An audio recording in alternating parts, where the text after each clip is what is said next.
Hey everyone, and welcome back to The Explainer. Today, we are unpacking a truly fascinating topic, one that really forms the absolute bedrock of Islamic theology. We're going to be exploring the nature of the soul, the afterlife, and this deeply profound concept of accountability. Basically, we're looking at the Islamic perspectives on meeting God. It's an incredible journey, and honestly, we have a lot of really rich concepts to break down. Okay, let's dive into this. So when do we actually meet God? I mean, if you were to ask most people this, the immediate assumption is usually that, well, it's an event that only happens at the very end of everything, right? Like after we pass away. We kind of tend to think of it strictly as a post-death reality.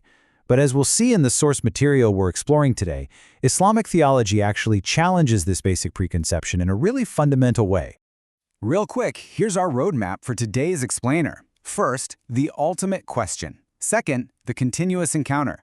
Third, the intermediate state. Fourth, the definitive encounter. And finally, body versus soul. Don't worry, we're going to take this complex theological journey step by step.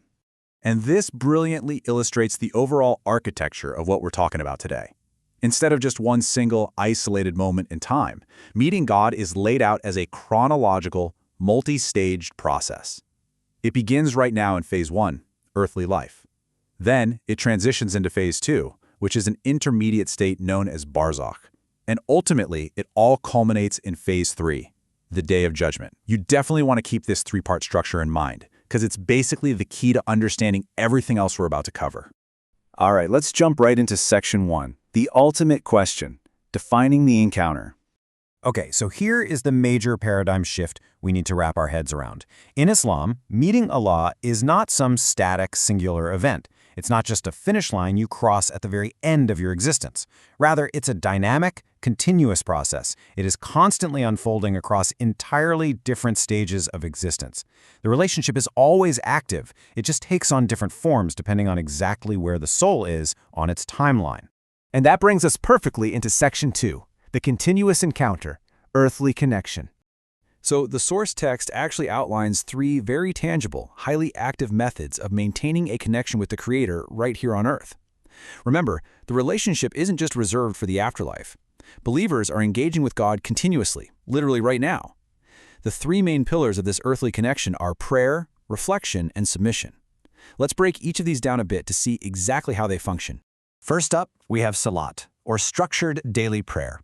This is fascinating because it takes this massive abstract idea of a divine connection and grounds it into a highly disciplined daily routine.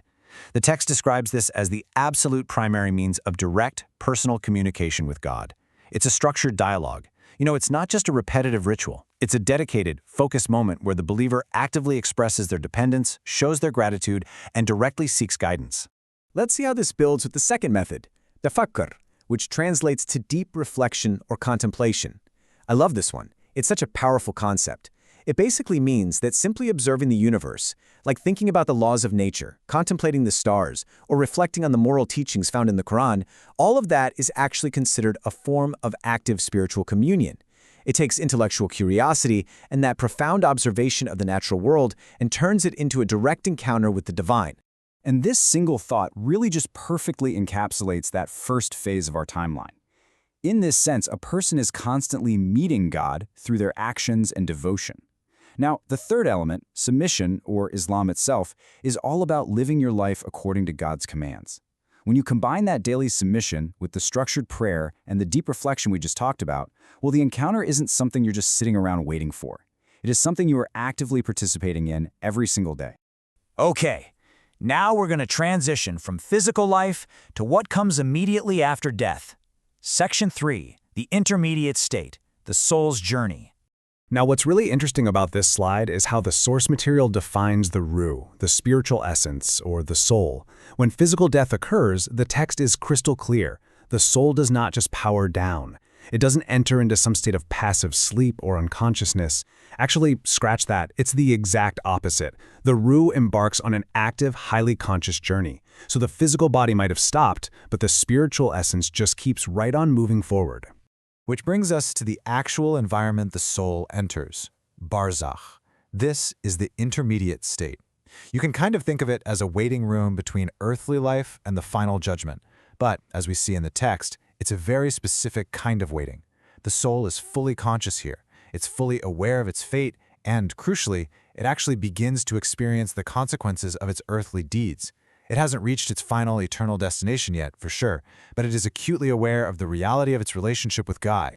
This conscious waiting period ultimately builds up to the true climax of the soul's timeline. Section 4, the definitive encounter, the Day of Judgment. This is Yawmul Yom, the Day of Judgment. Now, while a person has been continuously meeting God throughout their life and waiting consciously in Barzakh, this is the most definitive and ultimate meeting. The text really emphasizes that this is the momentous occasion of absolute, ultimate accountability. This is that exact pivotal point in the timeline where the transition from waiting to eternal reality finally happens. Just consider the sequence of events that unfold here. First, there's total accountability. Literally every single action, intention, and belief from their time on earth is brought forward. Second, this leads to a complete revelation. The absolute true nature of the person's relationship with God is laid completely bare, based entirely on their faith, their deeds, and their repentance. And finally, step 3 is the final verdict. This is where the eternal outcome is determined.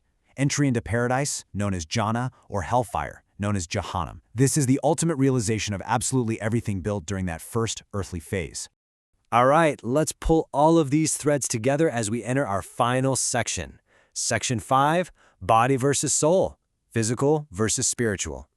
So the crucial point is really captured right here in this comparison.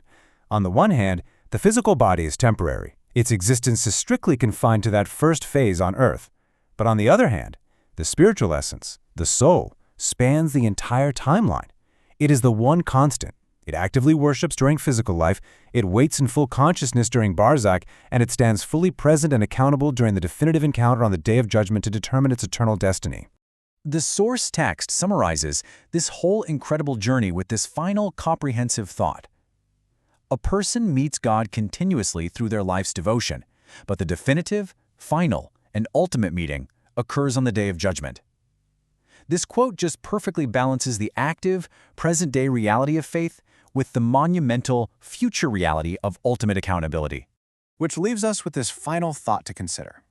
Based on everything we've unpacked in the text today, if you are actively and continuously meeting the Creator right now through your daily choices, your reflections, and your actions, well, how are today's actions shaping that definitive final encounter?